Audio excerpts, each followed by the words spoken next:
আসসালামু আলাইকুম। এখন শুনবেন সংবাদ শিরোনাম। যুক্তরাষ্ট্র ইসরায়েলের মিসাইল আর ড্রোনে কাঁপছে ইরানের বিভিন্ন অঞ্চল। কমপক্ষে ৪৩ জন নিহত। পাল্টা জবাবে মধ্যপ্রাচ্যে মার্কিন স্থাপনায় তেহরানের হামলা। রাত থেকেই তেলের জন্য ফিলিং স্টেশনগুলোতে যানবাহনের দীর্ঘ সারি। ভারত থেকে আজই পাইপলাইনে আসছে ৫,০০০ মেট্রিক টন ডিজেল। ফ্যামিলি কার্ডের পাইলট প্রকল্পের যাত্রা শুরু আজ। প্রধানমন্ত্রী আনুষ্ঠানিক উদ্বোধনের পরে নির্ধারিত ২৫০০ টাকা করে পাবে ৩৭,৫০০ নিম্নবিত্ত পরিবার। ৩.৫ বছরেও রাজধানীর সুপার স্পেশালাইজড হাসপাতালে মিলছে না বিশ্বমানের সেবা। বিএমইউ থেকে আলাদা করে স্বায়ত্তশাসনের দাবি।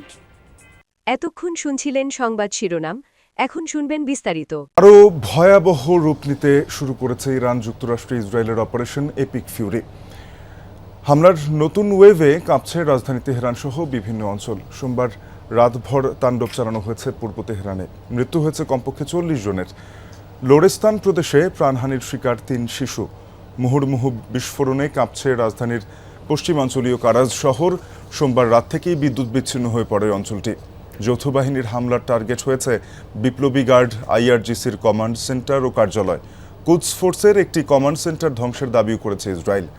ইস্পাহানে টার্গেট হয়েছে মিসাইল তৈরির কারখানা ও আকাশ প্রতিরক্ষা ব্যবস্থা। সিরাজ অঞ্চলেও আক্রান্ত সামরিক স্থাপনা। নাজারাবাদ, আন্দিশেহ এবং শাহরিয়ারে হামলা হয়েছে বাসিস ফোর্স ও বিপ্লবী গার্ডের ঘাঁটিতেও। আহভাজ ও সিস্তান বালুচিস্তানে পাওয়া গেছে বিস্ফোরণের আওয়াজ।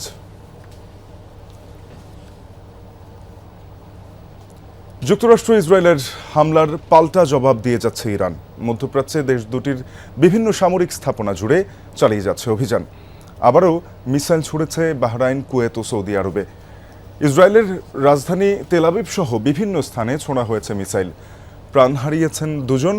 বাহরাইনেও ঘটেছে হতাহতের ঘটনা। সোমবার মানামায় আবাসিক এলাকায় হামলার অভিযোগ উঠেছে তেহরানের বিরুদ্ধে। এতে মৃত্যু হয়েছে ১ জনের, আহত আরও ৮ জন। অন্যদিকে তুরস্কের আকাশ সীমায় প্রবেশের চেষ্টা করে ইরানের দ্বিতীয় ব্যালিস্টিক মিসাইল ন্যাটোর প্রতিরক্ষা ব্যবস্থা ধ্বংস করেছে সেটি।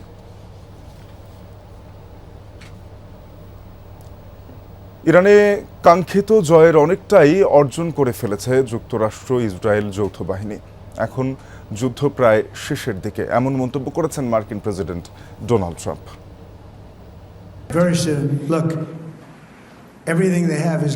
যুদ্ধ প্রায় শেষের দিকে। আসামের নুমালীগড় রিফাইনারি থেকে আসছে ৫,০০০ metric ton diesel. Bangladesh petroleum কর্পোরেশনের বাণিজ্য ও অপারেশন বিভাগের মহাব্যবস্থাপক মোহাম্মদ মুর্শেদ হুসাইন আজ বিষয়টি নিশ্চিত করেছেন। জানান, ইতিমধ্যে ডিজেলের পাম্পিং কার্যক্রম শুরু হয়েছে। আজকের মধ্যে পাইপলাইনে করে বাংলাদেশে পৌঁছাবে এই ডিজেল। জ্বালানি তেলের মজুদ স্বাভাবিক রাখতে এবং নিরবচ্ছিন্ন সরবরাহ নিশ্চিত করতে চায় সরকার, তাই জরুরি ভিত্তিতে এই উদ্যোগ নেওয়া হয়।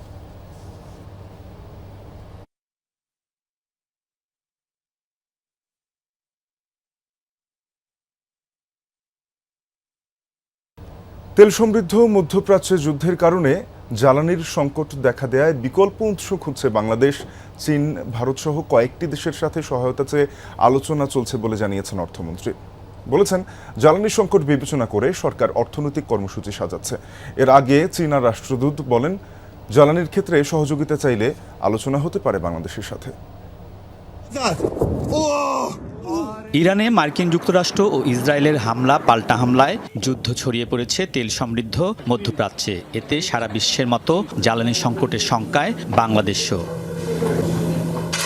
সচিবালয়ে অর্থমন্ত্রীর সাথে চীনা রাষ্ট্রদূতের বৈঠকেও উঠে আসে মধ্যপ্রাচ্যে যুদ্ধের প্রসঙ্গ।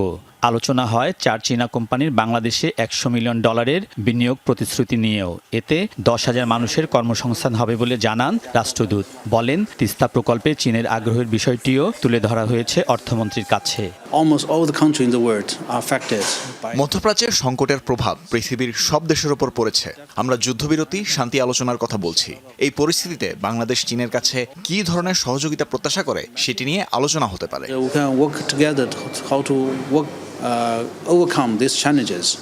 সম্ভাব্য জ্বালানি সংকট মোকাবিলায় সরকার সচেতন বলে জানিয়েছেন রাজনৈতিক ও দলীয় বিবেচনার বাইরে ফ্যামিলি কার্ড প্রকৃত দরিদ্র ও নিম্নবিত্ত পরিবারকে দেয়া হচ্ছে বলে জানিয়েছেন অর্থমন্ত্রী ও সমাজ কল্যাণমন্ত্রী।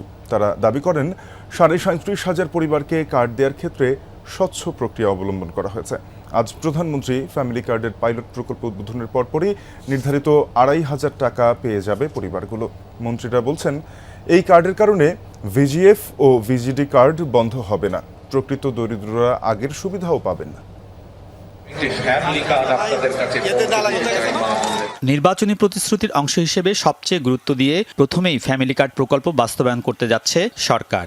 মঙ্গলবার প্রধানমন্ত্রী তারেক রহমান রাজধানীর করাইল বস্তিতে এ সংক্রান্ত পাইলট প্রকল্পের উদ্বোধন করছেন। এ নিয়ে অর্থ মন্ত্রণালয়ে ব্রিফিংয়ের আয়োজন করা হয়। সেখানে অর্থ, সমাজ কল্যাণ, এলজিআরডি সহ বিভিন্ন মন্ত্রণালয়ের নীতি নির্ধারকরা উপস্থিত ছিলেন। জানান, প্রথম ধাপে পাইলট প্রকল্পের মাধ্যমে দেশের 13 জেলার 15টি ওয়ার্ডে 37,567 নারী প্রধান পরিবারকে ফ্যামিলি কার্ড দেয়া হবে। এজন্য ব্যয় হচ্ছে 38 কোটি টাকা। জুন থেকে পর্যায়ক্রমে 50 লাখ পরিবারকে ফ্যামিলি কার্ড দেওয়ার প্রতিশ্রুতি বাস্তবায়নের কার্যক্রমও শুরু হবে। এলাকাগুলো নিয়েছি সবচেয়ে আন্ডার ডেভেলপড এলাকা, 79.12% মানুষ দেখা যাচ্ছে যে ওখানে এই সুবিধার আওতায় আসবে। আনুমানিক প্রায় 20,000 কোটি টাকা সরকারের খরচ হবে। প্রজেক্ট শুরু হবে জুনের পর থেকে। পুনঃ স্বপ্নভঙ্গের গল্প। দেশে বিশ্বমানের হাসপাতাল হলো ঠিকই, কিন্তু মিলছে না সেই সেবা। উদ্বোধনের 3.5 বছর পেরোলেও এখনও জনবলি নিয়োগ হয়নি। এমনকি ঠিক হয়নি হাসপাতালের পরিচালনা পদ্ধতি কেমন হবে। বলছি বাংলাদেশ মেডিকেল বিশ্ববিদ্যালয়ের অধীনে রাজধানীর শাহবাগের সুপার স্পেশালাইজড হাসপাতালের কথা। বিশেষজ্ঞরা বলছেন, বিশ্ববিদ্যালয় থেকে আলাদা না করলে সমস্যার সমাধান হবে না। হাসান মিসবার রিপোর্ট, ছবি তুলেছেন রানা হোসেন। নান্দনিক স্থাপত্য আর বিশ্বমানের চিকিৎসা সুবিধা নিয়ে প্রস্তুত এক হাসপাতাল, নাম সুপার স্পেশালাইজড, যা বাংলাদেশ মেডিকেল বিশ্ববিদ্যালয়ের অধীনে। সিঙ্গাপুরের একটি হাসপাতালের আদলেই তৈরি হয়েছে এটি। ব্যয় হয়েছে 1,500 কোটি টাকার বেশি। হাসপাতালের আউটডোরে কিছু রোগী আসে, আর ভর্তি রোগীও একেবারে কম। 758 শয্যার হাসপাতালে রোগী ভর্তি 50 জনের মতো। 100 শয্যার আইসিইউতে রোগী আছে মাত্র 18টিতে, অথচ অন্য হাসপাতালে আইসিইউ বেড পাওয়া যেন ভাগ্যের ব্যাপার। এটি একটি ভিভিআইপি কেবিন। এর পাশে এমন আরও একটি ভিভিআইপি কেবিন আছে।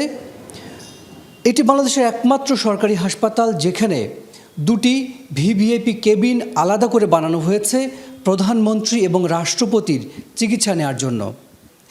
এখানে অত্যাধুনিক নানান সুযোগ সুবিধা আছে, কিন্তু উদ্বোধনের পর থেকে নিয়ে এ পর্যন্ত এই কেবিন দুটিতে রাষ্ট্রের শীর্ষ ব্যক্তিদের কেউই চিকিৎসা নিতে আসেননি।